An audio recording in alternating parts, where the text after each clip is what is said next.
Nangyari ito ilang dekada na ang nakakaraan.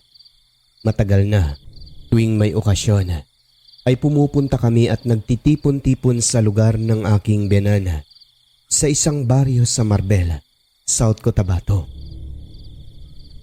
Kapag Pasko naman ay doon kami sa aking mga magulang sa Davao City. Kung hindi sila ang makapunta sa amin ay kami ang pumupunta sa kanila. Lagi namin yun ginagawa, New Year, Kaarawan at Semana Santa.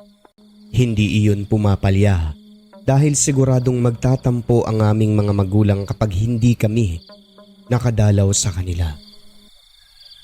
Ang pangyayaring ito ay Semana Santa. Nagbakasyon kami sa lugar ng husband ko. Nagdadalang tao ako nito. Bumiyahe kami dahil gusto ko rin talaga lalo na mababait ang aking biyanan.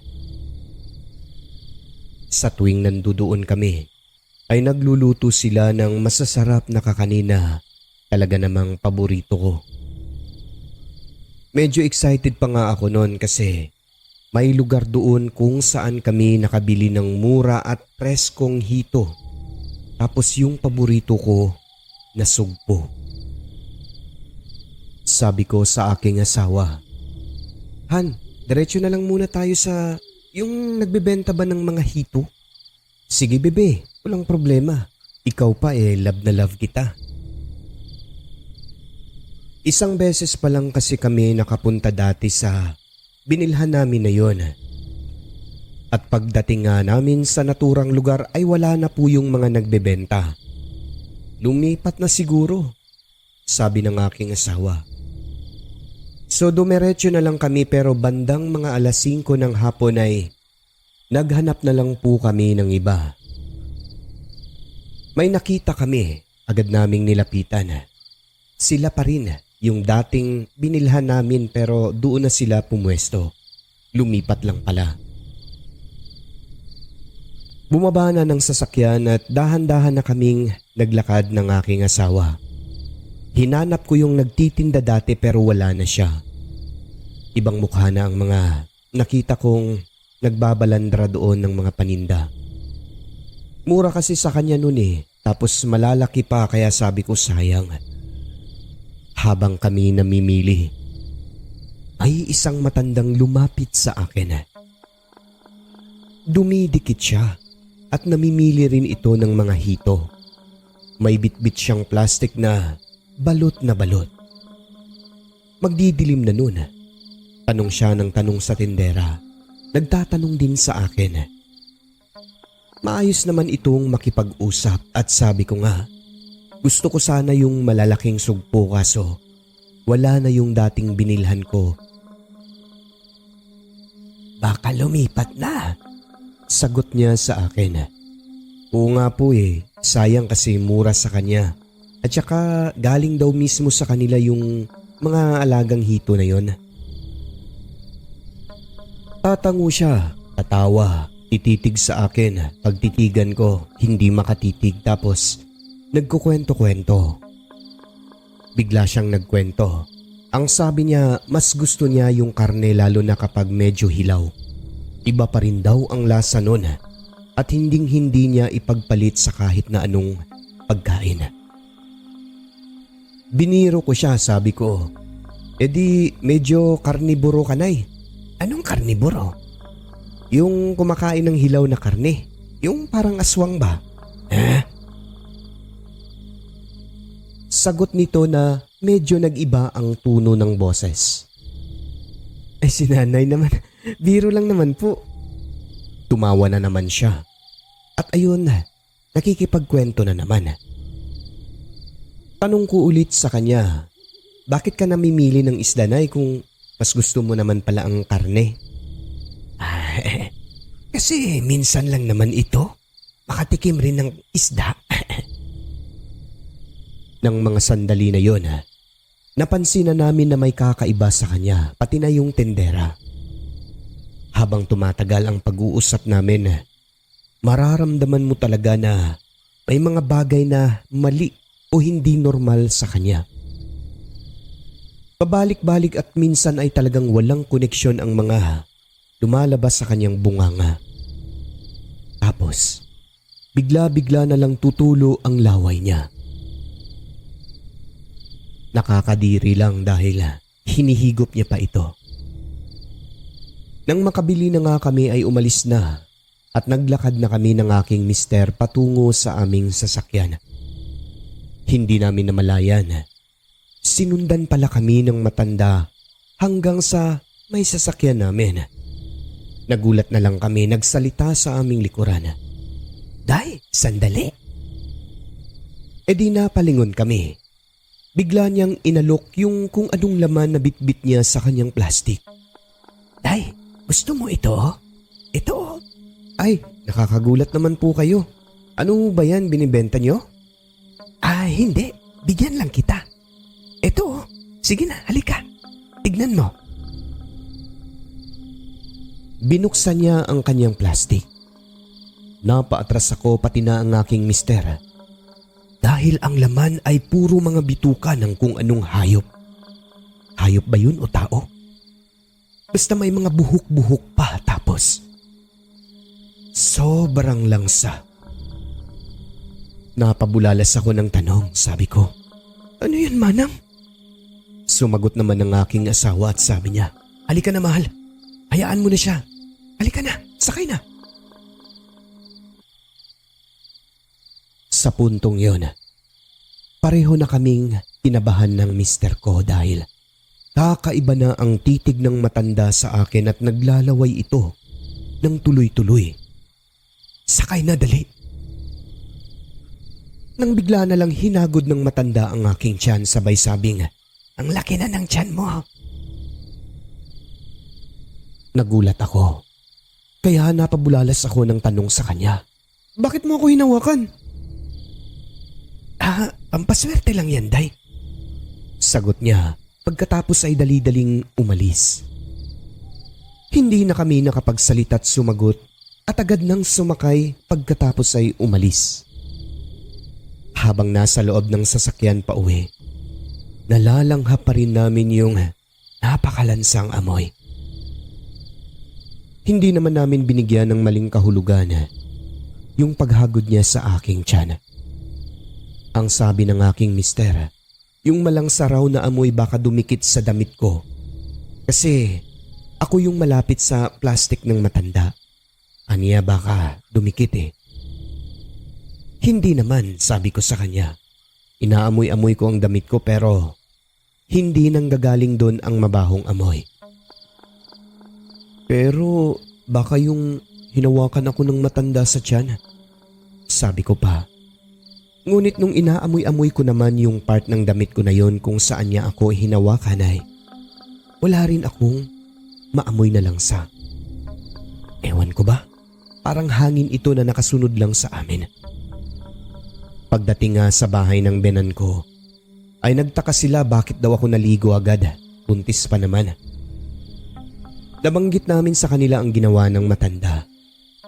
Napagalitan pa ang mister ko. Dapat daw nag-utos na lang kasi alam niya naman na buntis ako. Kaya pala may amoy nang dumating kayo kanina. Maligo ka na rin, anak, at baka may dalang malas yung amoy na yan. Wika ng aking benang babae kasi nananatili pa rin talaga ang malangsang amoy. Tapos nang maligo ang mister ko, wala na silang naamoy na malangsa, ngunit ako. Kataka-taka, nakakaamoy pa rin po ako ng amoy na nagmumula sa matanda na may kasamang langsa. E di bumalik ako sa banyo at naligo uli. Nakailang sabon at shampoo na ako. Ngunit, nandun pa rin ang amoy sa ilong ko na tila hindi mawala-wala. Sabi ng aking benang lalaki, wala naman na akong naaamoy na mabaho. Baka iniisip mo kaya naiwan pa rin ang amoy. Kalimutan mo, di ba, mawala yan. Patawa-tawang wika ng aking benang lalaki na sobrang bait at palabiro. Sagot naman ng asawa ko, ako rin hindi na nakakaamoy. Ngunit sinabi ko sa kanila na meron at meron talaga. nakakaamoy pa rin ako ng malangsa. Nagsimula na akong kabahan noon ngunit pinapakalma ako ng aking mister. Huwag kang kabahan kasi alam mo, buntis kasi ang bebe ko kaya kaganyan. Sobrang sensitive lang ng pang-amoy mo. Huwag mo isipin, mawawala rin yan sigurado. So ang ginawa ko ay hinayaan na lang. Binaliwala ko na at matapos nga ng hapunan noon ay nag-umpisa na kaming mag-ayos ng mga gamit sa kwarto na tutulugan namin. Maliwanag ang kapaligiran dahil sa malakas na sinag ng buwan. Bandang 8:00 ng gabi, sobrang tahimik na ng lugar. Lumabas kami sa terrace at nakaupo lang habang nagkukwentuhan kasi nga napakaganda pagmasdan ng buwan ng gabi na yon. Although may kuryente naman sa lugar, napakadilim pa rin ng kapaligiran gawa ng ang kalsada roon ay iilan lang ang poste na may ilaw at ang lalayo pa ng agwat. Kaya matatanaw talaga ang malawak na kadiliman ng lugar. Sa totoo lang, sobrang narelax ako sa lugar ng binan ko. Napakatahimik kasi at ang sarap ng simoy ng hangin presko. Gawa ng napapalibutan ng malalaking punong kahoy ang kapaligiran doon. Tapos malalayo pa ang agwat ng mga kapitbahay kaya sobrang payapa talaga. Ngunit ang kalmadong pakiramdam ko sa tuwing nandoon ako, kami ng mister ko, ay napalitan ng sobrang pangingilabot dahil habang tinatanaw ko ang mahabang daan sa harap ng bahay, nakakita ako ng malaking ibon na lumilipad mula sa himpapawid. Bumaba siya sa may daan, pababa ng pababa, hanggang sa bigla na lang itong dumapo sa lupa. Naglakad siya ng dahan-dahan kaya napatitig talaga ako. Hindi normal. Malaki pa siya sa uwak at habang naglalakad, nagulat ako dahan-dahan itong lumalaki hanggang sa tumayo siya, tuwid na tuwid at naging figura ng tao. Nakatingin siya sa aking direksyon. Para bang nakita at narinig niya ako nang tawagin ko ang aking biyanan at asawa kaya huminto siya sa paglalakad. Pagkatapos, nanatiling nakatitig sa direksyon ko at bigla na lang sumuot sa kakahuyan sa gilid ng kalsadang iyon. Nagtago siya dahil tingin namin ay naramdaman at nalamang siya ang tinitignan naming lahat noon. Aswang! Aswang yun! Aswang yun ay! Aswang! Paulit-ulit na wika ko sa kanila. Kasi nakita ko talaga Ibon siya na malaki sa umpisa akala ko. May dadagitin lang na kung ano sa kalsada gaya ng palaka. Ngunit bigla na lang dumapo tapos naging tao. Itim na itim. Sino bang hindi matatakot nun? Pumasok ka na. Buntis ka pa naman. Sige na. Sabi ng aking binan. Alam nyo, ito ang part na hinding-hindi ko makakalimutan. Na hanggang ngayon, sariwang-sariwa pa rin sa aking alaala. Kinabahan ako noon kaya agad akong pumasok sa kwarto namin, dire-diretso. Alam na alam ko na sinarado ko na yung bintana ng kwarto namin. Bali ang bintana ay 2. Yung sinaunang disenyo na jalousie type pero gawa siya sa kahoy. Pagpasok ko ay hindi ko kaagad napansin na bukas na pala ang isa. Paghiga ko para sana matulog na doon ko palang napansin na bukas na pala ang isang bintana. Dala ng pagtataka ay dali-dali akong tumayo para sana isara na lang ito. Ngunit paglapit ko sa bintana, laking gulat ko nang makita ko ang kalahati ng itim na mukha ng aswang na nagtatago sa gilid ng bintana. Nakatitig siya sa akin. Pulang-pula ang mga mata nito na nakaumbok ang bunganga at naglalaway. Napasigaw ako sa sobrang bigla at takot. Akala ko makukunan na ako noon dahil gumagalaw talaga at sumasakit ang aking tiyan. Pagsigaw ko, ang aswang naman ay biglang nagtago nung nagsisigaw na ako. Pero ang nakakapagtaka pa, napakahina ng aking boses na lumalabas sa bibig.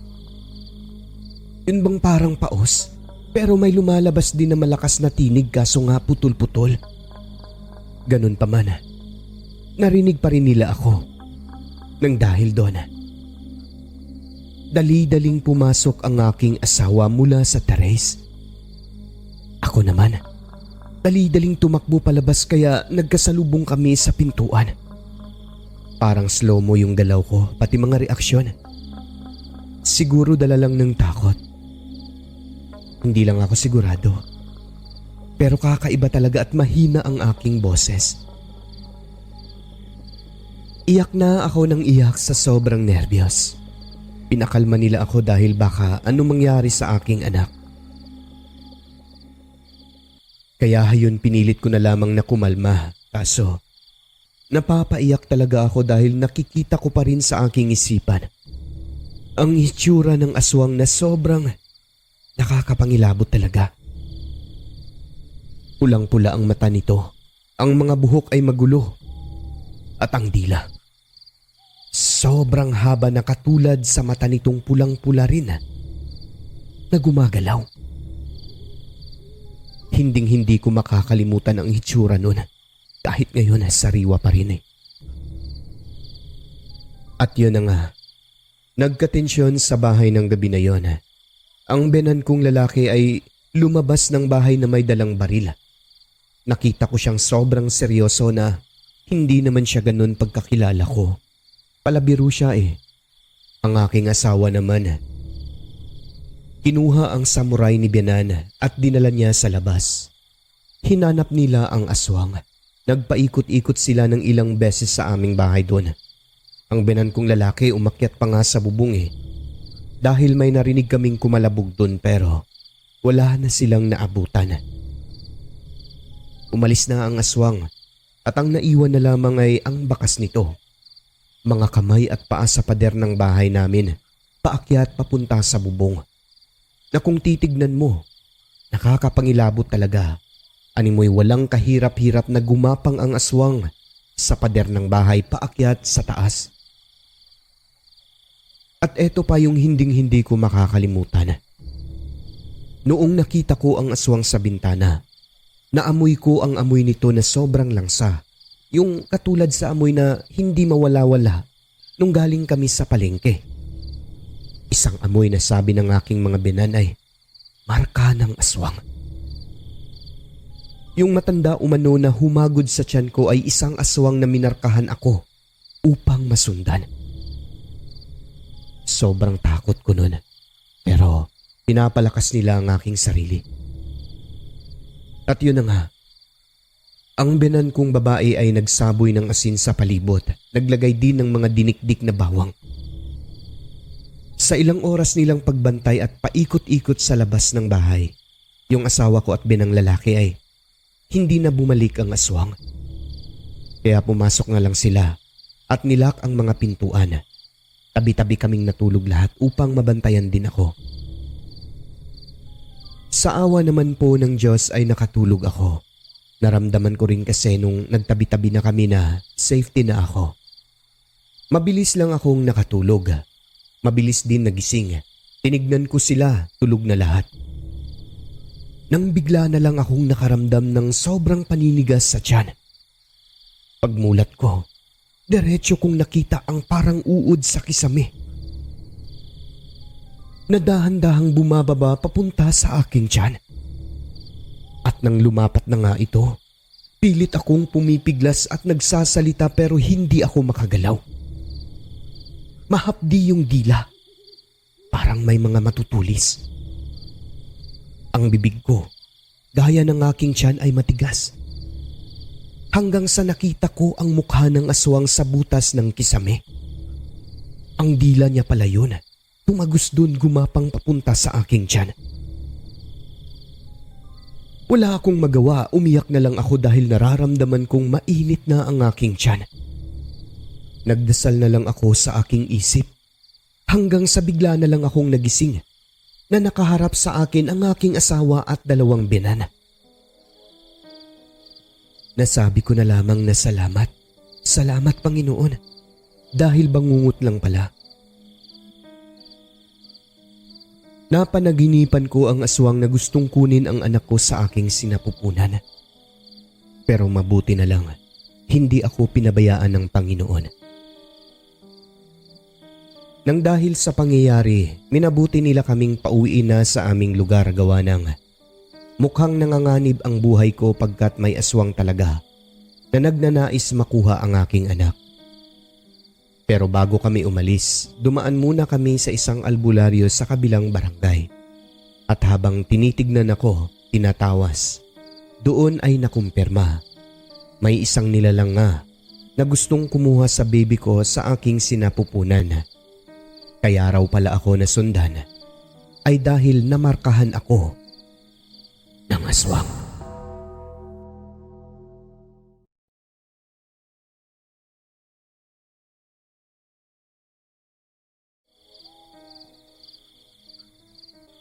Mapagpalang araw sa inyo, Sir Alex, pati na sa mga sender at solid listener ng channel na ito. Tawagin niyo na lang ako sa pangalan na Sharian.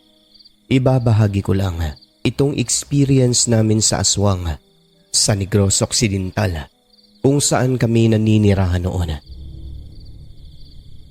Dati, noong nag-aaral pa ako ay hindi ako naniniwala sa mga albularyo, sa mga kwentong aswang at kung ano-ano pang kulang sa katibayan.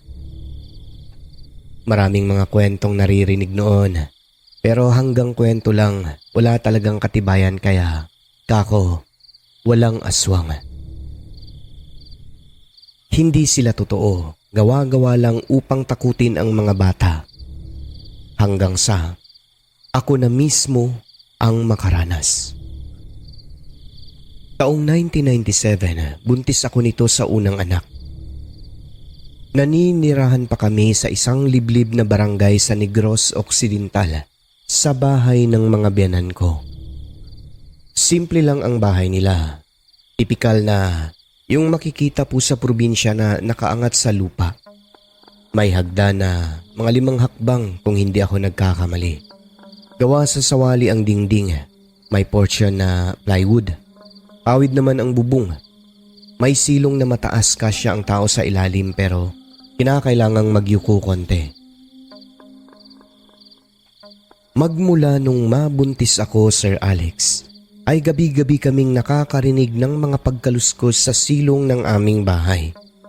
Minsan naman, may naririnig akong huni ng ibon sa bubong ng bahay na hindi ko alam kung hinahalukay ba niya ang pawid upang makagawa ng butas o naglalakad lang ng dahan-dahan. Madalas ko talaga yung naririnig, lalo na kapag oras na ng gabi.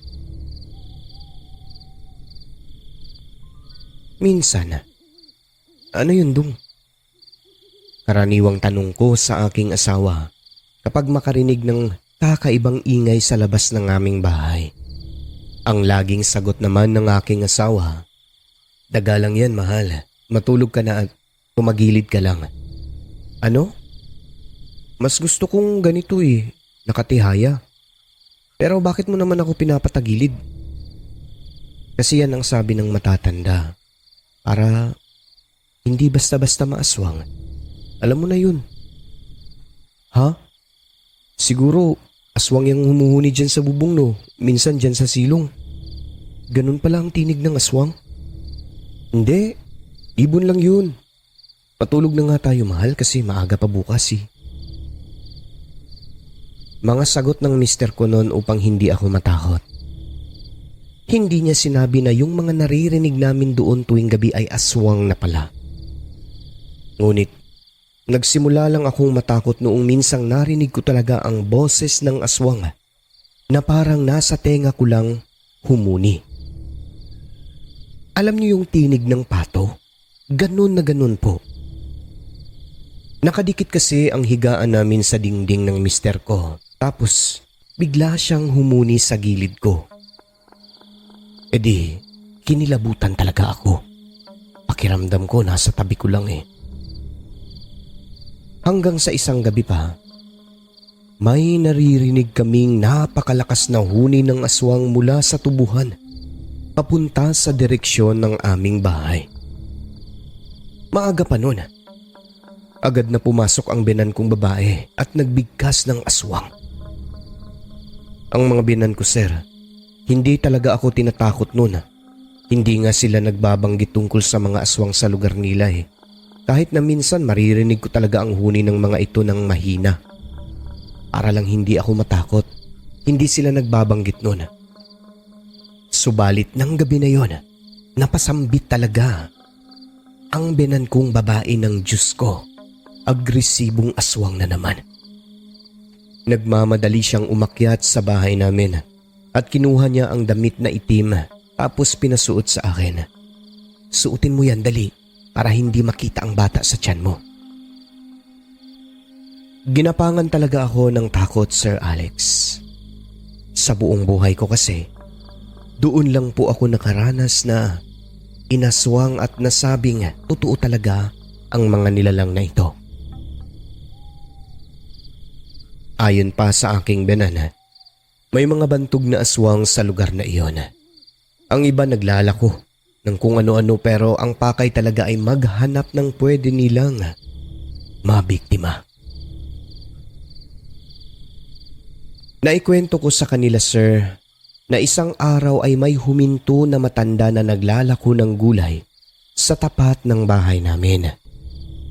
Ayun, sabi ng binan kong babae, baka aswang daw na baka ito ang pabalik-balik sa bahay namin.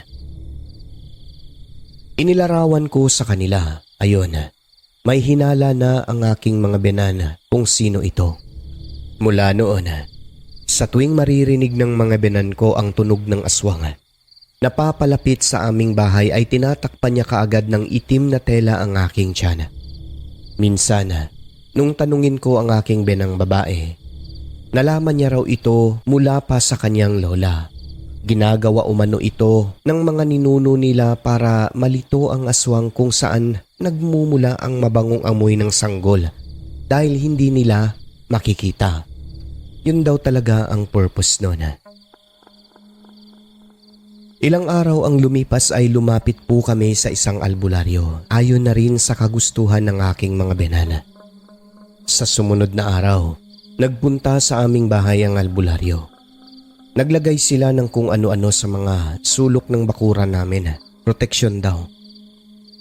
Isang araw, habang naglalakad ang binan kong lalaki pauwi sa amin, nakita niya yung inilarawan ko sa kanilang naglalako ng gulay sa baryo. Tinawag ito ng isa pang binabantog na aswang din sa baryo na yon. Sabi daw, "Saan ka, Mare?" "Ay, papunta ako doon sa buntis. Mag-aalok ako ng mga gulay." Ang tinutukoy niya na buntis ay ako, sabi ng aking binana. Kaya dali-dali na siyang umuwi, inunahan niya ang bantog na aswang na yon. Inabangan niya sa bahay. Sabi ni tatay sa akin, "Papunta siya rito, anak. Yung nilarawan mo na naglalako ng gulay." "Ah, yung sinasabi niyo po na bantog?" "Oo." "Bakit daw po, tay?" "Mag-aalok daw siya ng mga preskong gulay dito para sa'yo." "Ano gagawin ko?" "Malalaman mo ngayon kung ano siya dahil ang mga bagay na ito ang magpapatunay. Basta huwag kang lumabas ng bahay dahil papapasukin ko siya rito upang malaman mo kung aswang ba talaga ang tao na yan." "Sige po, tay."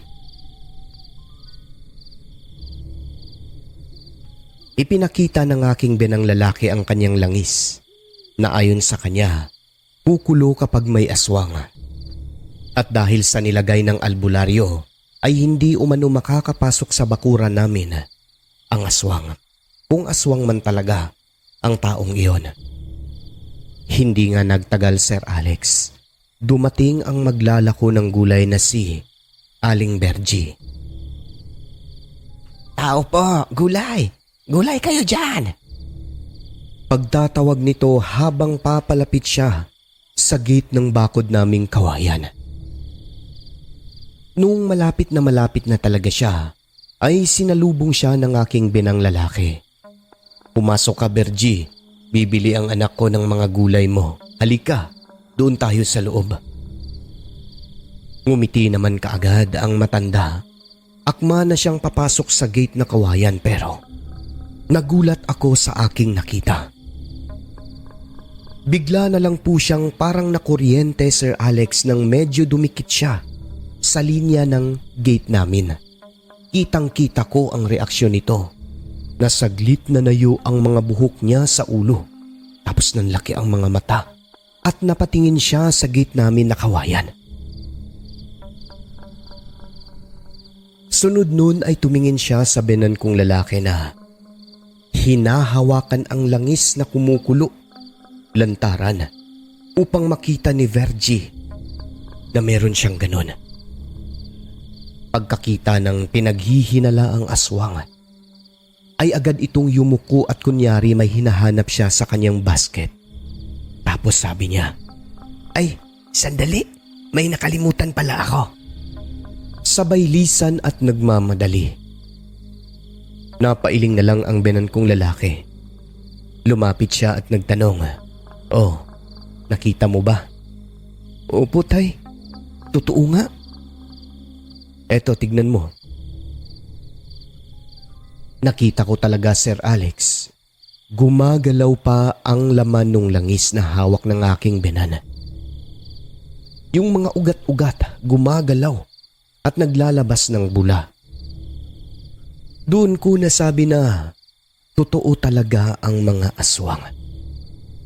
Isa sa katibayan ko sa aking sarili ay yung parang nakuryente siya. Pagdikit niya sa may gate namin at nagsitayuan pa ang kanyang buhok. Tapos lumaki ng husto ang mata. Magmula noon, nag-iingat na po ako sa lugar na yon.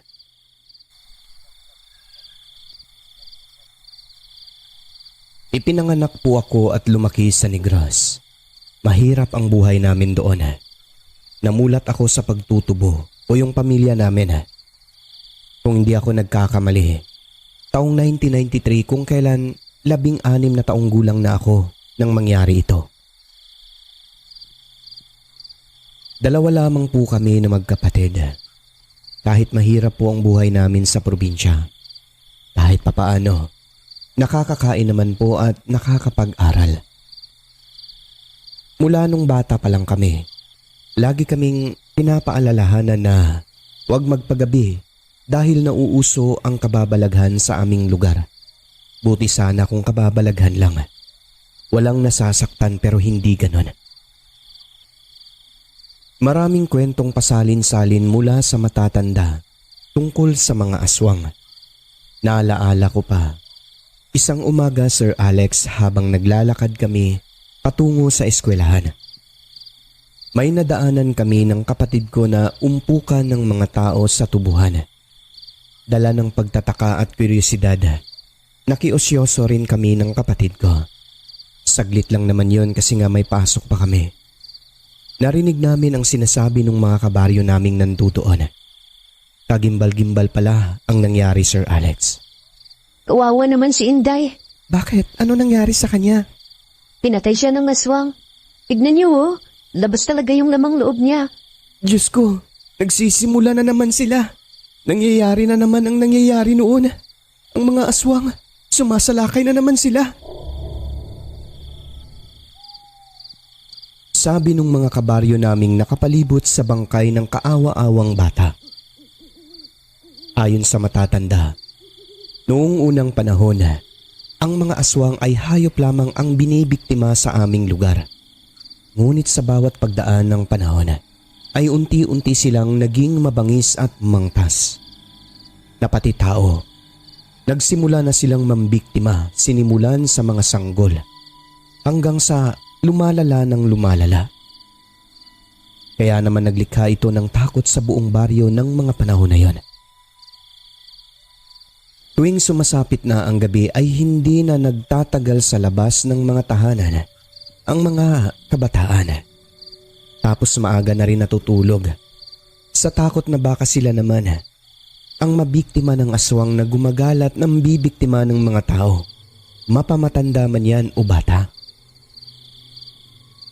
Umugong naman ang iba't ibang kuro-kuro nun ukol sa nagaganap na krimen. Hati ang paniniwala ng ilan sa amin. May mga nagsasabing aswang ang may kagagawan. Pero sabi naman ng iba, Sir Alex, mga adik po at mga sindikato na nangunguha raw ng lamang loob na binibiktima nila dun sa mga kaawa-awang tao. Pinapalabas lang na aswang pero tao lang din umano ang may kagagawan nun. Minsan naguguluhan yung mga tao kung aswang ba talaga o mga taong halang ang kaluluwa ang nambibiktima ng mga tao sa aming baryo. Ganon pa man upang makasiguro nagdodobli ingat pa rin lalo na kami ng kapatid ko na kahit saan pa naman kami nagpupunta noon. Pero ako, sir, sa totoo lang hindi ako masyadong natakot sa mga nangyayari kasi binata na rin ako noon. Pero magmula nung makita ko yung kabaryo naming bata, doon ako nakaramdam ng kaba. Hindi kami nagpapagabi sa daan at maaga po kaming natutulog noon alinsunod na rin sa payo ng mga matatanda at mga magulang namin. Pero isang hapon, matapos ang hapunan, ay nagtungo ako sa lamay ng bata na nakitang wakwak ang tiyan. Ang batang kabaryo namin na pinatay daw ng aswang. Kapag may namamatay sa aming lugar, Sir Alex, noong panahon na iyon, halos lahat naman po talaga ay pumupunta upang makiramay. Nang makarating kami doon, kukonti pa lang yung tao. Iyak nang iyak ang mga magulang ni Inday na yung pinatay ba ng aswang. Nagtaka na lang sila pagising nila sa umaga ayon sa kanila. Wala na ang anak nila. Akala raw nila nasa labas lang ng mga oras na yon kasi maaga rin talaga gumigising ang batang iyon. At hindi rin nagpapaalam tuwing lalabas ng bahay sa kanyang mga magulang kahit na madilim pa ang kapaligiran. Matagal kaming nagkukwentuhan ng kanyang mga magulang noon. Hindi ko na malayan, Sir Alex. Inabot na pala ako ng 8:00 pasado ng gabi. Sa lugar namin kapag anong oras, parang malalim na yan Tahimik na masyado. So naisipan ko na magpaalam na dahil medyo malayo-layo pa ang lalakarin ko. Salamat sa iyo, Bongski. Mag-iingat ka dyan, ha? Opo, Manong. Noong magumpisa na akong maglakad, ay meron pa naman po akong mga kasabayan noon na grupo ng kababaihan at kalalakihan. Pero habang lumalayo ay unti-unti rin silang nawawala dahil nauuna sila sa akin. Ako yung pinakamalayong bahay. Hanggang sa mag-isa na lamang po ako noon na naglalakad sa madilim at wala kahit na isang poste ng ilaw sa kalsada. Wala ka rin naman talagang makikita na ilaw doon kasi malayo sa kabiasnan ng lugar namin. Pero hindi naman po ganun kalayo ang bahay namin mula roon na siguro sa aking pagkakatansya ay wala ng 500 metro. Maliwanag ang gabi na yon, Sir Alex. Malaki ang buwan at walang kaulap-ulap na nakaharang. Pagdating ko po sa kanyugan ng pagmamay-ari ni Mang Tuning, ay napahinto ako sa aking paglalakad ng makaramdam na tila may yabag ng paa na papalapit sa aking kinatatayuan. Yun bang parang nakapaalang at may mga putik na naaapakan. Napahinga ako ng malalim nun. Naalala ko ang paalala ni Manong, mag-ingat ka dyan, Bongbong. Patingin-tingin ako palingon-lingon sa gawing likuran pero walang katao-tao sa paligid. Nawala rin po bigla yung yabag na yon noong huminto ako. Sino yan? Ikaw ba yan, RJ? RJ! Tawag ko pa sa kapatid ko kasi baka sila lang ito na pinagtitripan ako. Ngunit walang sumasagot. Tanging mga kuliglig lang ang naririnig ko ng mga sandali na yon, Sir Alex. Pero inisip ko na lamang po na guni-guni lang. Nagpatuloy na ako sa paglalakad. May naririnig na naman akong yabag ng paa na tila sumusunod na naman sa akin. Hanggang sa mapagtanto ko, Sir Alex. Tuwing hihinto po ako sa paglalakad ay humihinto rin ang mga yabag na naririnig ko na yan. Tapos may mga kaluskus pa sa mga halamanan. Nagsimula nang manindig ang aking balahibo. Pero hindi ko na lang pinansin. Hindi ako nagpadala sa aking nararamdaman. Nagpatuloy po ako sa paglalakad.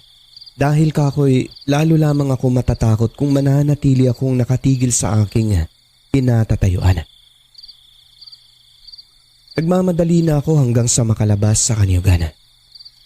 Pero dumating naman ako sa kawayanan at sagingan. Dito, habang naglalakad ako, panaylingon ko dahil ramdam ko talaga na merong nakasunod sa akin. Tapos yung mga puno ng kawayan, Sir Alex, naku, sobrang nakakatakot talaga. Sa unahan, naririnig ko parang niyuyugyug ang lakas ng mga dahon, pati na sa likod. E di nagpatuloy na ako, nagmamadali. Nang ilang sandali pa, sa di hinaasahan, ay may nabangga akong isang matandang babae na puti ang buhok. Napakahaba ng buhok niya, abot hanggang tuhod. Tumalbog kaming dalawa, lalo na ako, Sir Alex, na para bang ang lakas ng puwersa ng nabangga ko na yon. Pagtingin ko sa kanya, tao pala. Nakatitig sa akin na halos hindi kumukurap. Hindi ko siya nakikilala kaya naman agad akong tumayo at humingi ng pasensya. Sorry po, Manang, hindi ko po sinasadya. Ba't po kasi humarang kayo sa daan? Sabay bangon, atras at pagpag ng mga buhangin na dumikit sa aking puwet. Tuwing lumalabas po kami ng bahay, Sir Alex, lalo na ako, kami ni Tatay, suot-suot ko ang aking rosaryo mula sa simbahan. Dadalawa lang po kasi yun eh. Araw man o gabi, dala at suot namin yon. Dahil feeling ko talaga ay protektado ako sa mga masasama sa paligid. At alam nyo ba, bukod sa pagdadasal at pananampalataya, ito ang tingin kong isa sa mga dahilan na nakapagligtas sa akin sa tiyak na kapahamakan. Paano naman po kasi, yung matanda na yun ay batid kong hindi siya normal. Naaaninag ko ang mga mata nitong mapupula. Sa kanyang reaksyon, nakikita kong gusto nitong lumapit sa akin pero hindi niya magawa. Tapos noong nabangga ko siya, talagang napaatras din po siya noon. At yung pinakahinding-hindi ko malilimutan sa tagpo na yon ay ang mga mata niyang mapupula na gumagalaw. Nakatitig sa mata ko tapos bigla siyang titingin sa rosaryong suot-suot ko. Take note, yung mata niya lang po ang gumagalaw. Hindi yung kanyang muka. Sobrang nakakatakot talaga. Sa totoo lang, Sir Alex, hindi po talaga ako masyadong matatakutin. Pero ng mga sandali na yon na napatunayan ko talagang may aswang at nasa aking harapan na. Sobra po akong kinilabutan pagkat batid kong may gusto rin siyang gawing masama sa akin noon. Na para bang tingin niya sa akin ay masarap na pagkain. Malalaman mo talaga na aswang ang isang taong kaharap mo sapagkat may kakaiba silang amoy. Yung buhok naman po ng matanda na hanggang tuhod ay parang gumagalaw ng kusa, parang umaangat. So yun nga po ang ginawa ko. Humingi ako ng sorry tapos nagpaalam na uuwi na. Iniwasan ko ang matanda na gusto pang humarang sa dinaraanan ko noon. Kaso hindi niya naman magawa. Hindi siya sumasagot. Aswang talaga. O para bang yung utak niya hayop. Hanggang sa nagdasal ako ng nagdasal ng pabulong. Hindi po yung sa isip lang na pagdarasal kundi binibigkas ko talaga ng pabulong. Dito dali-daling lumayo ang matanda pagkatapos ay huminto naman sa unahan at nanatiling nakatayo. Para siyang tuod doon na nakatitig sa akin. Iba na to, sabi ko. Sa buong buhay ko po, Sir Alex.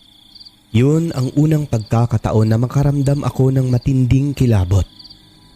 Akala ko nga mapapalaban ako noon eh. Kasi meron naman po akong dalang matulis na bakal yari sa tanso na nasa mga 1 dangkal din yung haba. Pinasadya ko talaga yon dahil may mga kwento po sa amin. Takot daw ang mga aswang sa matutulis na tanso. Subalit hindi ko naman po inilabas ng mga sandali na yon. Hindi ko ipinakita sa kanya. Baka kasi pag ginawa ko po yun, Sir Alex, mas lalong magagalit sa akin ang aswang. Ang akin lang talaga, pangdepensa ang tanso na yon na matulis kung sakaling atakihin ako o kaya'y unahan. So habang nagmamadaling umalis ay palingon-lingon po ako sa kanya. Ngumiti ito sa akin. Isang ngiti na parang kakain ng tao. At ang nakakatakot na part, paglingon ko, wala na siya sa kanyang tinatatayuan. Takot na po ako ng mga sandali na yon. Akala ko pa'y mararanasan ko na rin ang naranasan ng iba. Pero sa isip ko, hindi ako magpapatalo. Lalaban talaga ako, buhay man o patay. Di ko hahayaan na basta na lang makuha ang aking katawan ng mga masasamang nilalang. Hindi ko kilala ang naturang matanda. Basta na lamang po siyang sumulpot sa may kakahuyan at batid kong may masama siyang balak sa akin nun. Kaso hindi po natuloy dahil sa aking pagdarasal at sa suot-suot kong rosaryo. Para akong maihina sa takot. Pawis na pawis kahit malamig ang gabi. Nakiramdam lamang po ako. Wala na akong naulinigang anumang kaluskos o yabag ng mga paa. Kaya naging kampante po akong bagtasin ang madilim, makipot at mahabang kalsada. Buong akala ko'y okay na, Sir Alex. Pero dito pa pala magaganap ang nakakapangilabot at nakakapanindig na pangyayari sa buhay ko. Hinding-hindi ko po ito malilimutan. Habang naglalakad, nang bigla na lamang po may tumama sa aking ulo.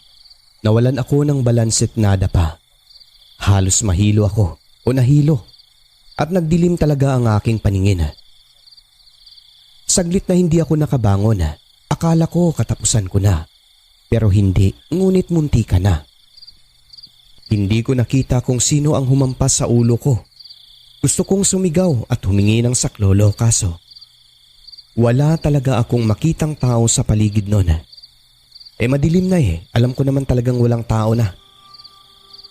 At akala ko noon katapusan na rin ng aking buhay. Napaupo naman po ako noon at muli ay nagdasal ng taimtim habang hawak ang aking patalim. Batid ko ang pananakit ng aking ulo. Hanggang sa tuluyan pong dumilim ang aking paningin at nawala na ng malay. Matapos noon, hindi ko na po alam ang mga sumunod na nangyari. Sir Alex, nagising na lamang po ako sa ingay ng mga tao at parang binagsak ako sa lupa.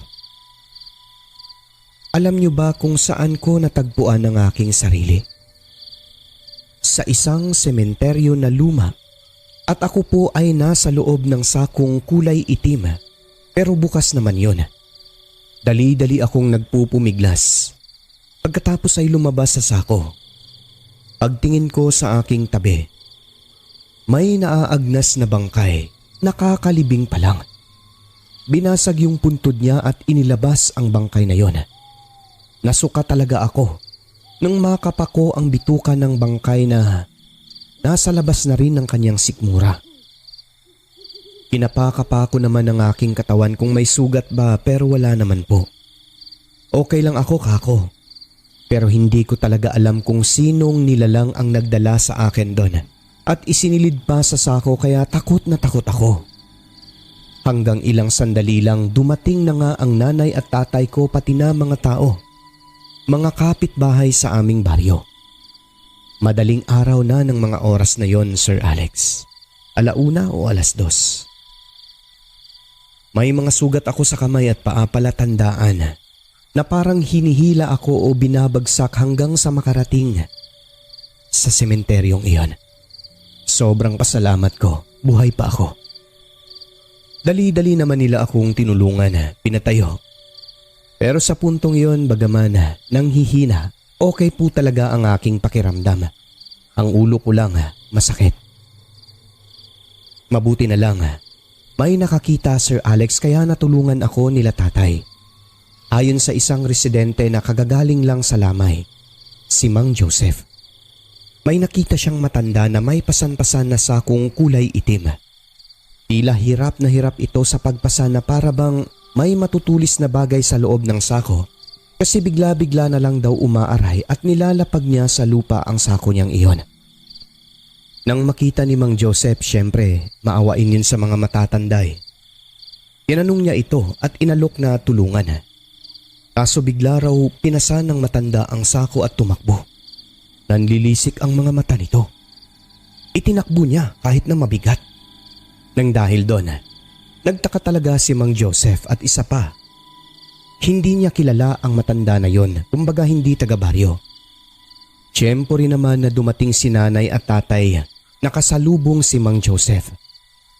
Tinanong nila kung saan daw ako. Oy Pre Joseph, ikaw pala.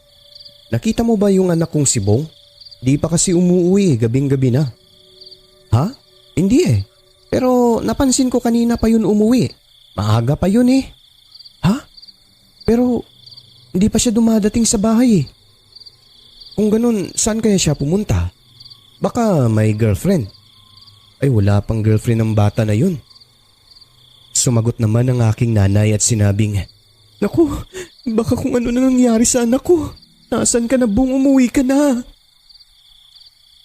Sabi ng aking nanay habang umiiyak.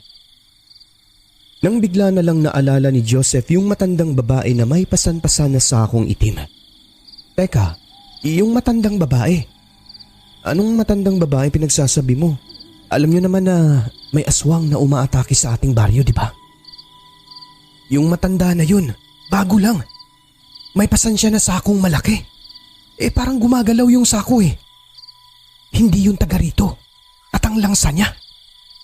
Ha? Totoo? Hindi kaya si Bong yun? Saan siya patungo? Doon, papuntang sementeryo. Tara pare, sundan na natin. Sagot ng aking tatay. Dali-dali nilang sinundan ang matanda na may pasan na sako. Nagdala sila ng iba't ibang pang-ingay. Yung isang kapitbahay may bell siya na medyo malaki. Dinala niya at pinaingay habang tinatawag ang pangalan ko. Kasi baka naingkanto rin daw Sir Alex eh. Lahat daw kasi ng mga masasamang nilalang. Kapag mag-iingay ang mga tao ay ibabalik nila yung kanilang tinangay. At yun na nga po, dito na ako nagising. Parang binitawan ako noon kasi naramdaman ko ang likod ko na bumagsak sa lupa. Ang sabi-sabi, maaaring iniwan na lang daw ako ng aswang kasi hinahanap ako ng pamilya ko at ng mga tao sa baryo namin. Tulong-tulong na po kasi ang lahat noon eh. Sinusuyod na pati yung mga tubuhan. Hindi nila ako natagpuan doon kundi sa sementeryo. Yung ibang mga naghahanap sa akin hindi pa nila alam na natagpuan na ako. Kasi sa ibang dako rin sila nagtungo eh. At yun na nga, doon nagkita-kita yung iba pang tumulong na naghahanap. Awa ng Panginoon, wala akong malalang sugat sa aking katawan. Bukod sa bukol sa aking likurang ulo. Biglang sumagi sa isip ko na may pumukpok sa ulo ko noon bago ako nawalan ng malay sa sagingan. Aswang daw ang pumukpok sa akin. Yun din talaga ang paniwala ni Mang Joseph na nakakita sa matandang babae na merong pasan-pasan na sako at parang nahihirapan. Siguro dahil daw yun sa mga bagay na daladala ko ng mga sandali na yon at sa rosaryo na suot-suot ko, dahilan kung bakit nahihirapan ang aswang. At yun na nga po ang nangyari habang nagkukumpulan ang mga tao sa labas ng aming tahanan madaling araw.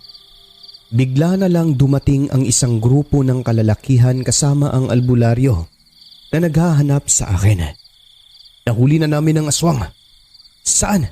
Nandun sa abandonadong gusali. Ginapos namin. Buhay pa ba? Buhay pa. Halika kayo, puntahan natin. Sumama na rin ako sa pagpunta, Sir Alex. Pagdating doon, nakagapos ng malalaking lubid ang nilalang na tumambad sa amin na may tarak pang pinatulis na kawayan ang gilid ng dibdib. Pero buhay na buhay pa. Isa itong aswang na may matutulis na ngipin. Tao ang figura ng katawan, pero malaki ang pagkakaiba. Mabalahibo ito. Matutulis ang kuko sa kamay at paa, lalong-lalo na sa bibig. At ang mga tenga, pahaba na matulis din. Tanong ng albularyo. Ito ba ang nakita mo, Bong? Hindi eh. Kasi hindi tao yan. Matandang babae yung humarang sa akin sa kanyugan. Halimaw yan eh.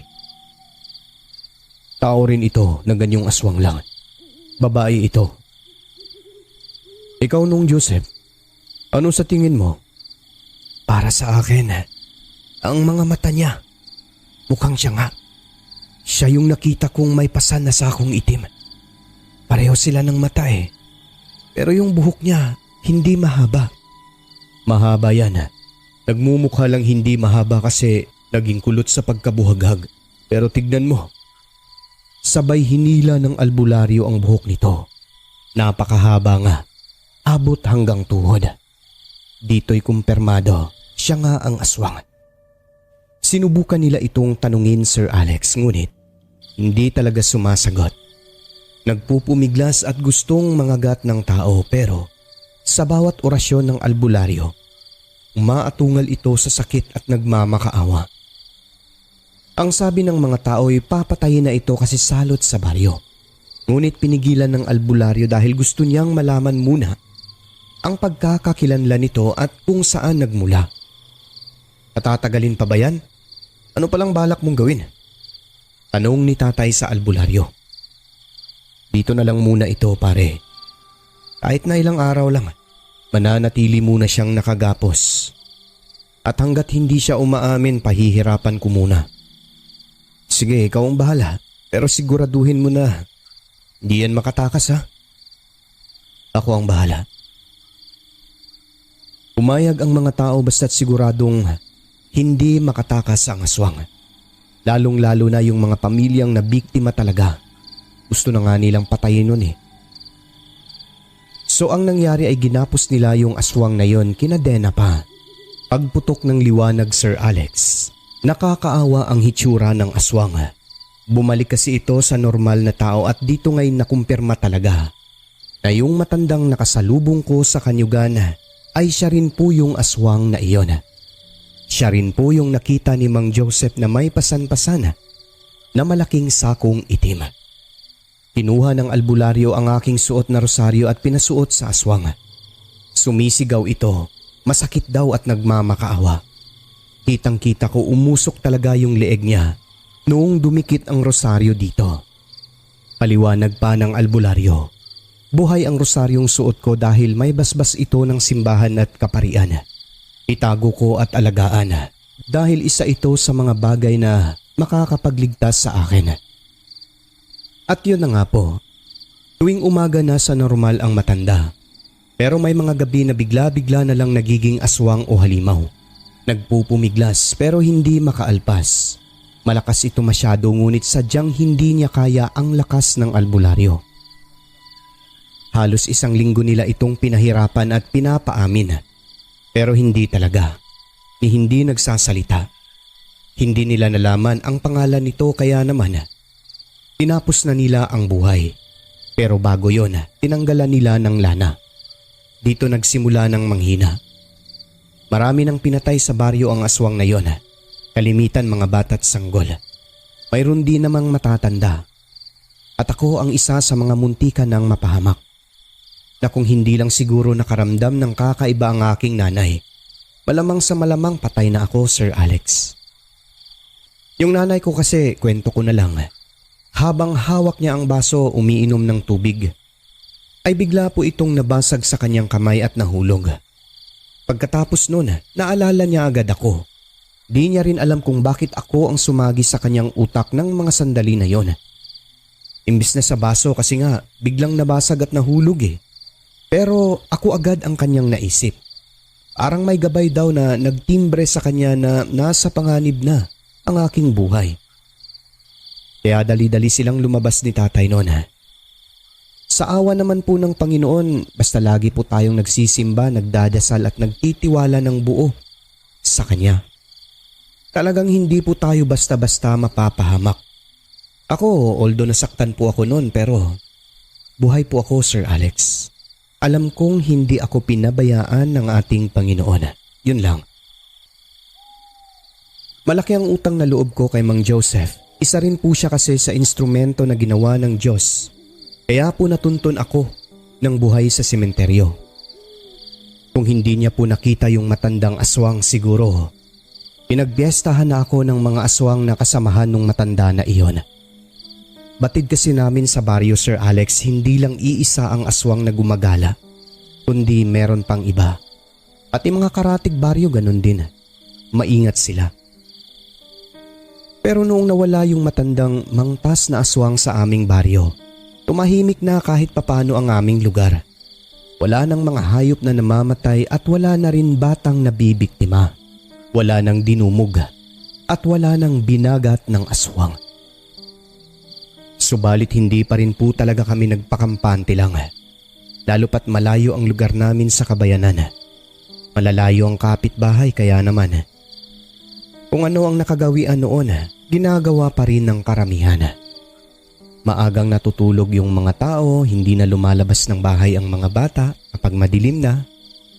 At lahat ng mga bahay, meron na pong sari-sariling pangkontra. Sa awa ng Panginoon, naging okay naman po ang lahat. Nanumbalik ang sigla at saya ng aming baryo. Yun po ang karanasan ko, Sir Alex, na sobrang nakakatakot. Hindi ko malilimutan. Babaunin ko po hanggang kamatayan. Lagi ko talagang naaalala yun tuwing makikinig ako sa iyong programa. Maraming salamat sa inyong lahat. God bless po hanggang sa muli. Ako si Bongski.